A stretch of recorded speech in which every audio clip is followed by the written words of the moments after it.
Hello, Stuart. I hope you're doing very well.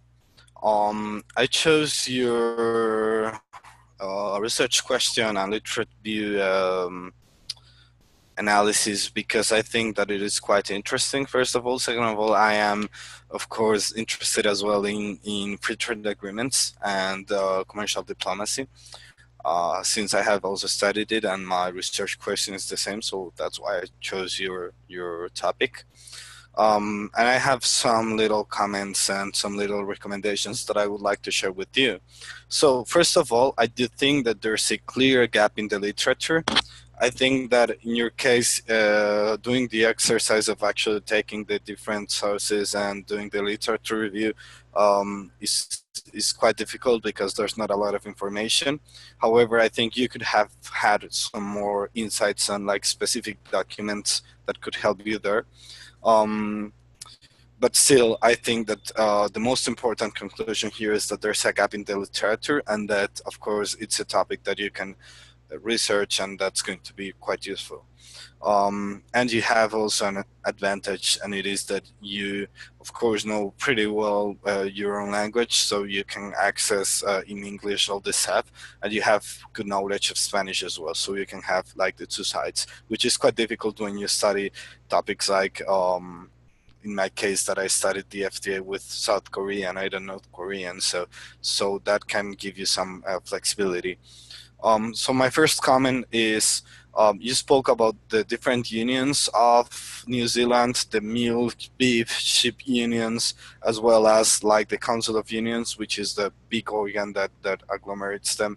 Um, but I think that you didn't speak about Colombian unions, so I think it's very important as well to take into account which are the big New Zealand industries that could come into Colombia and could affect the Colombian economy, which is always going to be very important when you determine whether an FTA is beneficial or not to a country. The second part, the second comment is you spoke about the TPP, Trans-Pacific Agreement, behind doors, and that the Kiwi people wanted more involvement on the different topics that they were discussing. However, I would like to say that these agreements have a lot of negotiation compounds and a lot of different little industries and products where they negotiate. So I think that actually studying the involvement of the people there kind of could distract you of your actual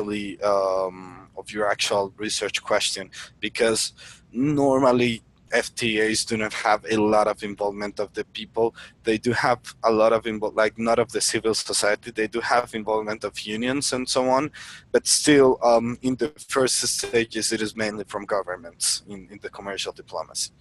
My third point is you also spoke about some other councils in support, like the Business Council, which is also very good. You might have, you might be able to make some interviews with some people from the unions, trade union, Council of Unions, or the Business Council in order to have better insights of the Colombian influence. And you also spoke about them having some tariff and non-tariff concerns, especially regarding the non-tariff concerns bureaucracy. So I think that you could determine whether you're going to make a tariff analysis or a non-tariff barrier analysis, because they're kind of different. And normally, free trade agreements, of course, take into account non-tariff barriers if they want to be more special, but most of them are mainly tariffs.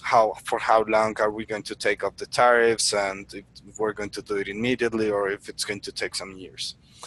My fourth comment is that maybe you could also check for literature regarding some similar countries, similar politic and regional countries, such as Australia, maybe Fiji or something like that, but they're very small countries, so I think that you could search for Australian Colombian trade literature, which could be useful, because I do know that many Colombian companies export to Australia, and well, New Zealand is also there, so that could make some shifts if we have some special agreements with New Zealand and not with Australia, or with both of them. And finally, my fifth recommendation is I would recommend you to specify the question more, because you're saying Colombia and New Zealand FTA, But you actually at the end talked about the potential, why to have an FTA, the bureaucracy, the logistics difficulties, how to create the best FTA. So I do think that you have to settle into one very specific topic, and I would recommend it is some kind of topic that would be quite useful for the actual governments of New Zealand and Colombia, taking into account that there's not so many people that research on this. So, of course, if you make a good job, it will probably be quite useful for whoever's searching for it. So, I hope you have a nice afternoon, Stuart, and see you later.